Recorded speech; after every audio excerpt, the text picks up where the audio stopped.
Hi, this is Zena Harris. And I'm Mark Rabin. Welcome to the tie-in.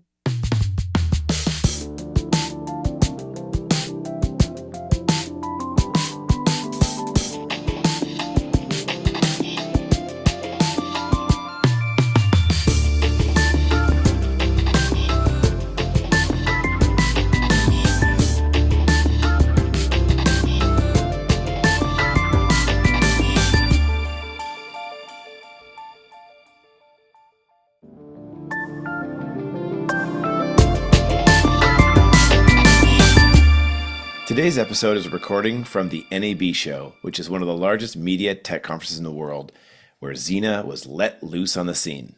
Yeah, I had the opportunity to sit down with Mari Jo Winkler-Ioffreda at the NABShow in Las Vegas and chat about sustainable production on the main stage. Mari Jo is the executive producer of HBO's True Detective Night Country, and we have that interview to share with you here. Thanks to the NABShow for allowing us to share it with you all. Great. Let's take a listen, and then we'll catch you all on the backside.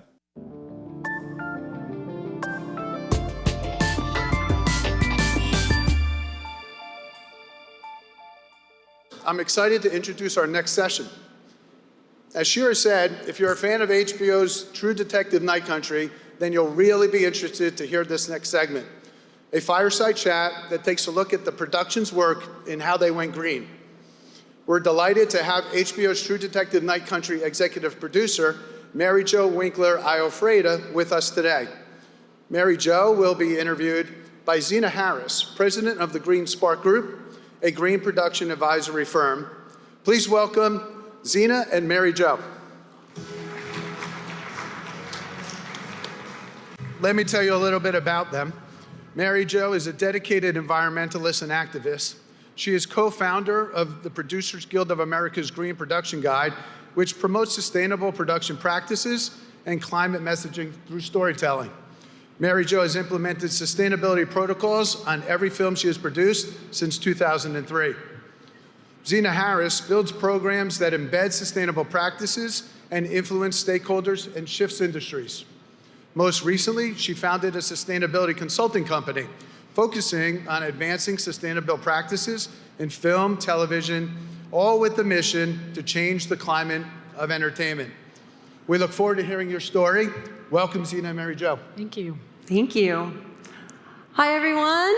Thank you all for coming today. This is very exciting. We are here with Mari Jo, who's a pioneer in sustainable production.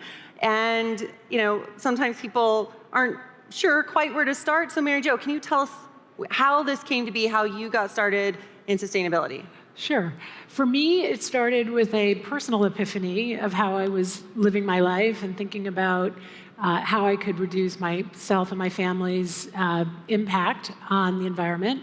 And then a lot of complaining about the waste of the film industry, and a hard conversation with myself, looking in the mirror saying, you're a producer, you're in a leadership position, you can actually affect change and do something about this and dictate and work on implementing sustainability. So middle of the night, woke up, went through every line item in a film budget and thought about what each department could do. And then, oddly enough, fun fact, implemented, first film that I implemented sustainability on was a movie called Lucky You, which we shot for 7 weeks. We shot it mostly in LA, but shot for 7 weeks here in Las Vegas. So that was my start of my journey, and then every production that I did thereafter, always trying to raise the bar, think of new, innovative ways to push the industry forward in reducing our industry's carbon footprint. So let's talk about True Detective Night Country. So how did you learn about this project? How did it come to be? What did you first talk about with the studios? Great. Well, I was looking for a project and have made a commitment to only working on projects that have a climate environmental component to them, and very interested in working with female creators and directors and showrunners. And I was introduced through HBO to Issa Lopez to become a creative partner for her, to be the boots on the ground person who is taking the project from the scripts that she had at the moment that I met her, which was a pilot script and some drafts of the other episodes, through delivery and launch of the show. And so, for those of you who haven't seen the show, True Detective is about two female detectives who are solving a crime in the high Arctic of Alaska, centered around a science research facility that is tangential to a mine that is toxically polluting an indigenous community. In addition, there's a cold case of a missing and murdered indigenous woman. So it's a very intersectional story, and really fulfilled all of my requirements of the kinds of content I want to produce. So you learned about the production. You want to do content that has meaning. Then as an executive producer, what are you looking for when, in a location, in how you're going to set it up from the very beginning? What do you do? What do you look for? Well, it was interesting. The HBO production department had done some preliminary research. The story takes place in the high Arctic of Alaska. They had looked at Alaska, they had looked at parts of Canada, and they looked at Iceland. And when I came on board, my process is to sort of evaluate where is the most infrastructure, what does it visually give us, and does it fulfill the sort of vision that the showrunner and director had. And when I met Issa, I said, well, we need to go to Alaska. She hadn't been to Alaska, so we took a trip to the high Arctic, to Kotzebue and Nome. Kotzebue is 29 miles above the Arctic Circle. It was minus 22 degrees on our scout, and we all stood there soaking in the environment, but going, there's no way we could put cast and crew out in these elements for any length of time on a large-scale production. Canada was compelling. However, the areas that looked like Alaska had similar problems where they were inhospitable from a weather standpoint and very taxing on fly. You could only fly to these locations. So it would have been an enormous carbon emissions and an enormous carbon footprint to contemplate that. So what Iceland gave us was landscapes that were very similar to what we were seeing in Alaska, snow, ice, and a lot of our locations were within a 30-minute drive from a city center. And they had just increased their tax credit to 35%, so that sort of sweetened the deal.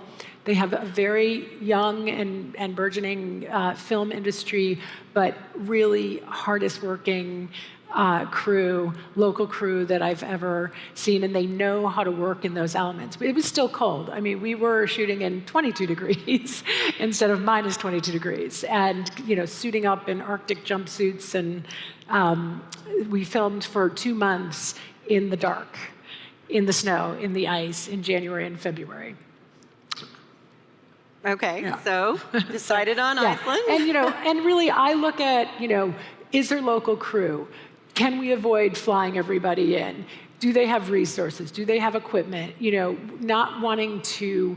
Transportation is one of the biggest emitters of emissions. So you want to try to limit as much as you can. We still had to bring people in, but I think we did a lot better in Iceland than we would have elsewhere. So it was pretty easy to start planning those sustainable production practices given the infrastructure of Iceland. Right. And then the other bonus to Iceland is that the country is run on 100% clean energy. So 63% of that energy is geothermal, and the rest is hydroelectric. And the entire country is wired and set up for EV vehicles, We had over 40 EV vehicles that we rented for cast and crew. We saved about 4,000 gallons of gasoline by renting EV vehicles, and the people who live in Iceland it's the way of life for them. So there was an openness to, I came in and sort of, had a talk with everyone and said, we are going to implement sustainability. HBO put resources into it. We had a wonderful director of sustainability named Heidi Kinberg, and I worked in tandem with her to really source how we were going to do this. We used a lot of batteries. We were looking for a battery-powered generator, and they did not have one in Iceland, but one of the facilities managers was interested in investing in one, so he purchased one for the show, and now that electric battery-powered generator lives in Iceland and has been utilized on other productions. So conversations and communications up front with everyone, and also staffing and making sure that you have a staff on the ground that can help facilitate the integration of sustainability. So that's a lot right there. Sorry. What was the... Stop me. No, that's great. Yeah. I mean, so it sounds like with EVs and geothermal and whatnot, how did that affect the carbon footprint? Yes, our carbon footprint was a lot lower in Iceland than it would have been in other places. And Heidi actually did a study and took our carbon emissions, our footprint, and then took and did an analysis of other areas that we could have shot in the US, Alaska, Canada, and it would have been 2 or 3 times more than it was in Iceland due to clean energy. Anytime we were shooting on our stage facilities or indoors and were able to tie in, we were plugged into the clean energy grid. So you can imagine the bonus of that. And it was quite aspirational, right? I mean, we were all living in this extraordinary country with clean air, clean water, low emissions, and it felt like this is possible. And what we really need is government support, we need investment, and we need technology to catch up. So with this ethos that you brought and the support of HBO, can you tell us about how the crew responded? Yes, the crew was amazing. I don't think there's anyone what I usually do is I talk to the creative department heads, who I'm very close with in the early days of setting up the show. And then we start to talk to their crews and the rest of our crew, and we message and we alert everyone that this is how the production's going to run. We do a lot of emails and messaging, and here are the protocols, and here are things to think about. Heidi was very instrumental, and she then took it to a granular level with every department and walked through with them the possibilities of what they could do. And everyone in Iceland, again, like I said, it's a way of life there, so they really embraced it. And so did we had crew from the UK as well, and some Americans, and there's not really these days, there's really no pushback. We're also seeing, especially in the United States, that the unions and crew members are now, there's a sort of rising of crew who are asking for cleaner sets and sustainability and new technologies, because we're all working on these sets that are, spewing fossil fuel emissions, and it's not healthy, and we need to change. And you mentioned earlier that crossover with content, but it also made it on screen, as we have, I think, an image here of some of the on screen. This was a protest at the mine, and like I said, for me, this story had themes of environmental racism, climate action, violence against women, and it's all connected. And that was Issa Lopez, to her credit, what's a sort of genius about the show is detective genres are very exciting to watch and are a very popular genre. And what she was able to do, and she calls it her soul agenda, S-O-U-L, and she was able to infuse themes that reflect the world that we're actually living in and make you think about those themes as you're watching a very entertaining, compelling detective show. So definitely integrated in. Yes. Don't know you're watching a show about climate change. Okay, so we probably have a lot of folks here from the supply chain. I think every single piece of the supply chain is probably out in this building somewhere. What are you, as an executive producer, like, what are you hoping for, looking for, wanting in your supply chain for production? Yes. I mean, I think what we really need to focus on now is decarbonizing our industry. And what we really need is cost competitive, clean, mobile power. We need batteries, we need generators, we need equipment that can be run on clean energy. It's the only way forward if we're going to survive. And I think everybody here is aware that we're in a global climate crisis, and emissions are a huge factor. Our industry, though we're not the highest emitting industry, we are a very high emitting industry. So it's time for change, and we need to accelerate it.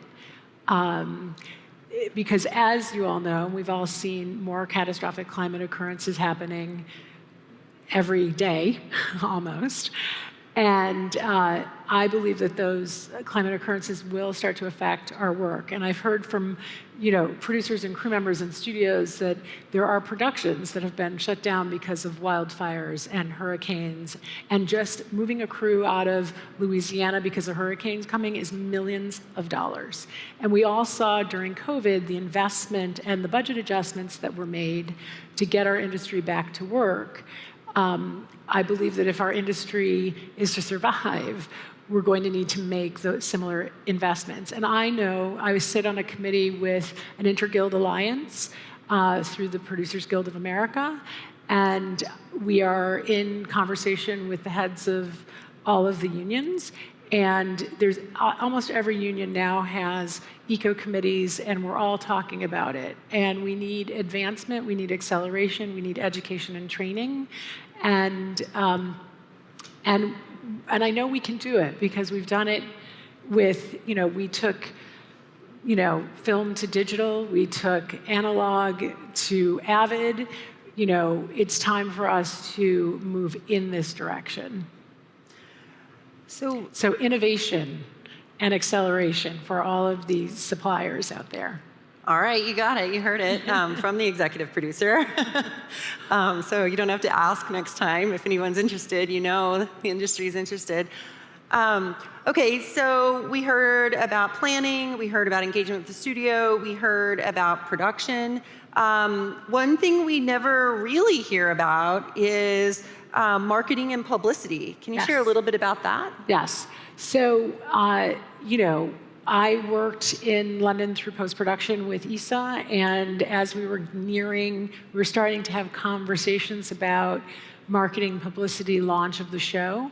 I went to the heads of the marketing and publicity department and said, listen, this production has been sustainable through and through, and have you thought about, we'd like to implement the same sustainability protocols through the launch and marketing and publicity. And HBO was incredibly open. Heidi, again, incredible director of sustainability, worked with the heads of those departments and put together lists of protocols that they could follow, and they really embraced it. We had, for the premiere, all of our cast and crew were driven in EV vehicles. We had a vegetarian, pescatarian menu, no red meat.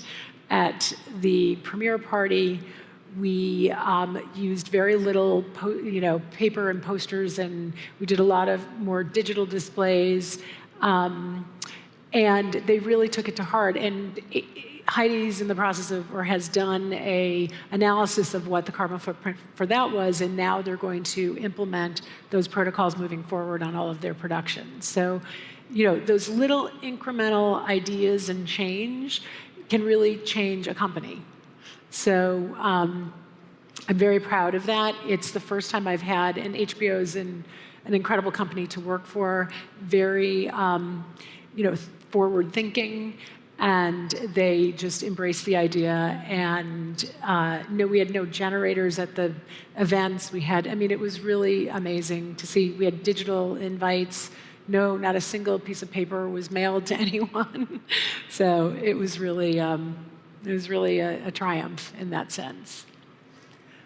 So just to wrap us out, I know our industry is complex. Many different departments come together to make a production. Sometimes I feel like folks are waiting for the go-ahead to implement or, be empowered to bring an idea forth.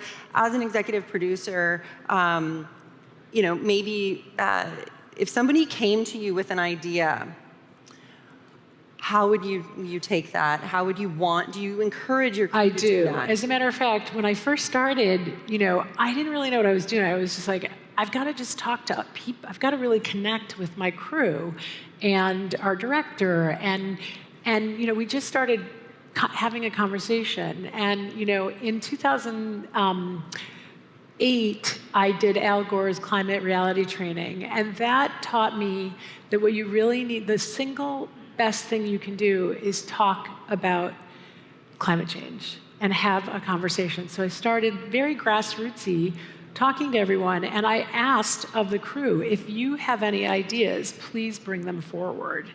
And I still do that on every production. And our designer on True Detective, and this is also an Icelandic thing too, they live on an island. Their conservation is sort of bred in them, and they don't throw anything away.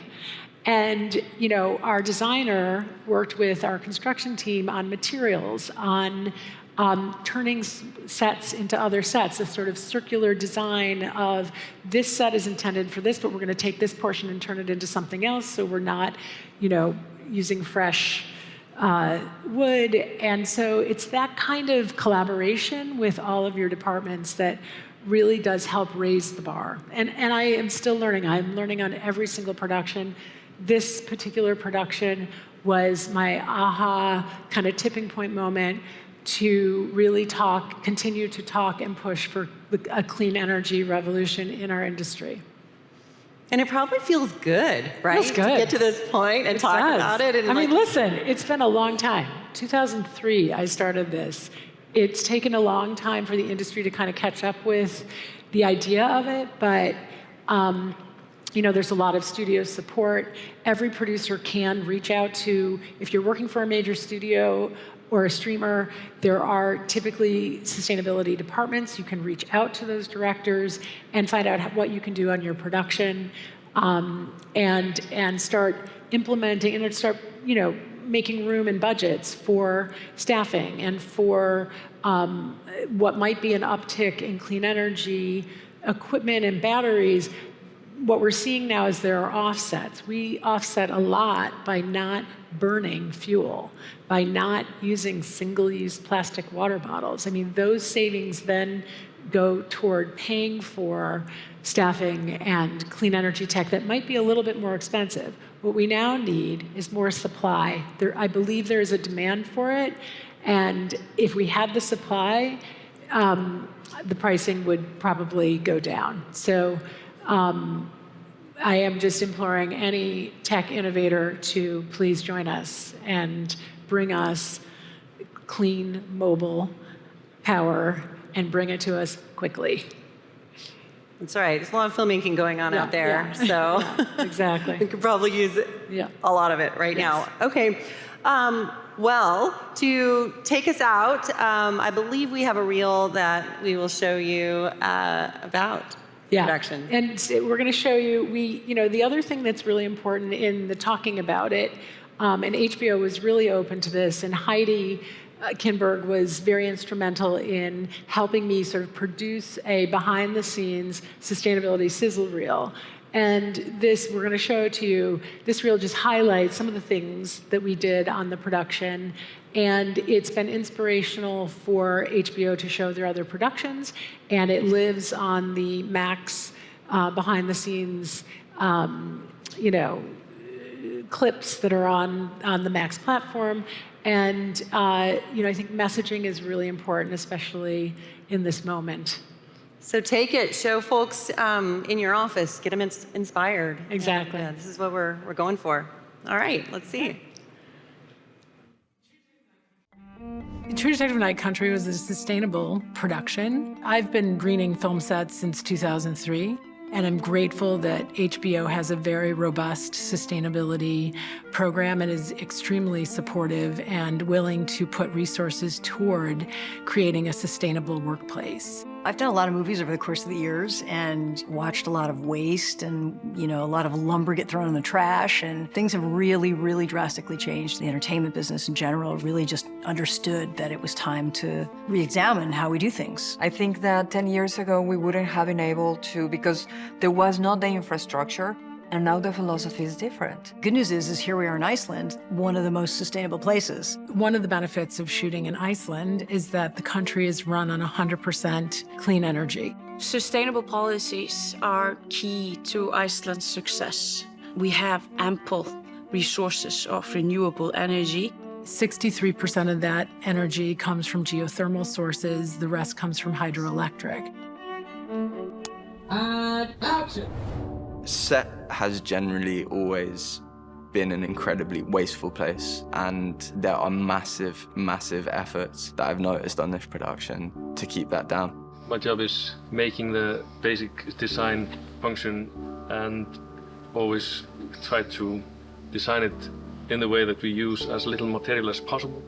When they had to build up sets, for example, we've been able to take iron racks, storage racks, cut them down, and that's all recyclable. Anytime that we were shooting in our stage facilities, which was quite a bit, we were tied into the clean energy grid. We aggressively recycle and sort our waste. We composted. I've never seen so many bins. This production is definitely taking the initiative of making sure that we are very green. Our role is a lot of times just telling people how to recycle and where to put the things. We're just trying to help people. They digitally hand out our sides every day, so we really cut down on paper. They have no single-use water bottles. The very simple idea of assigning each cast and crew member a water bottle with their name on it and a water station to fill that bottle is huge. Everybody thinks that, oh, my little moves don't matter, but everybody takes those little steps, to try to conserve and make things better. We're also piloting an electric battery-powered emissions-free generator called the Benerator. Benerator is a great tool. It's silent and it cuts back on diesel or gas usage. You are only running the diesel generators maybe for 2 hours a day instead of 12. So the Benerator covers 80% of the power that it needs to do. It also gives us the opportunity to use batteries. So when we're on set, not only makes us quicker and more efficient, but it also allows us to reduce our footprint. We primarily used EV and hybrid cars for self-drives. As a matter of fact, we saved approximately 15,000 liters of gasoline. Using this as a platform for the future is very important and will play a big part in our role to maintain this level of sustainability. It's kind of proving a point that there is another way of doing things, that you can create stuff just as powerful and as poignant without leaving a scar behind you. And what it is transmitting for the next generation of filmmakers as an attitude towards how we create and how we tell stories that are both about broken environments and the hope of fixing them, and the effort to not break an environment in doing it. Given the global climate crisis, it is time for all of us in this industry to promote clean energy and to reduce the impact of our industry's carbon emissions. The cast and crew on HBO's True Detective Night Country made a great and conscious effort to reduce our collective carbon impact while making this show for you.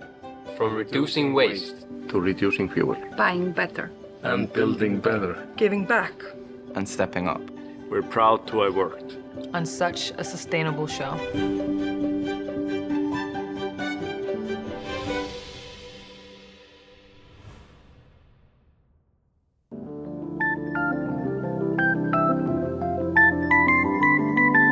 Zena, what a great conversation with Mari Jo. She's such a pioneer in the sustainable production space. I know, totally. She's synonymous with sustainable production. That's just how she works. What I thought was really interesting and took away from the conversation was one, Mari Jo and the team actually looked for a location that would allow them or the production to be sustainable. I think that's key. I don't hear that a whole lot. Second, she really is open and listens to the crew and welcomes ideas for how to be more sustainable. And I think that's crucial for leaders to do. Absolutely. And then I think the third one was because we were at the NABShow and the supply chain was essentially all in the room, she was actively encouraging clean tech manufacturers to innovate and make products that can be used in the film and TV industry. She's basically saying, we need your help to be more sustainable. We want this. So if that's not a rallying cry, I don't know what is. Yeah, and we're hearing that, across many of our different interviewees as well. And these are all great takeaways. So thank you, everybody, for joining us here. And we'll wrap there. And until next time.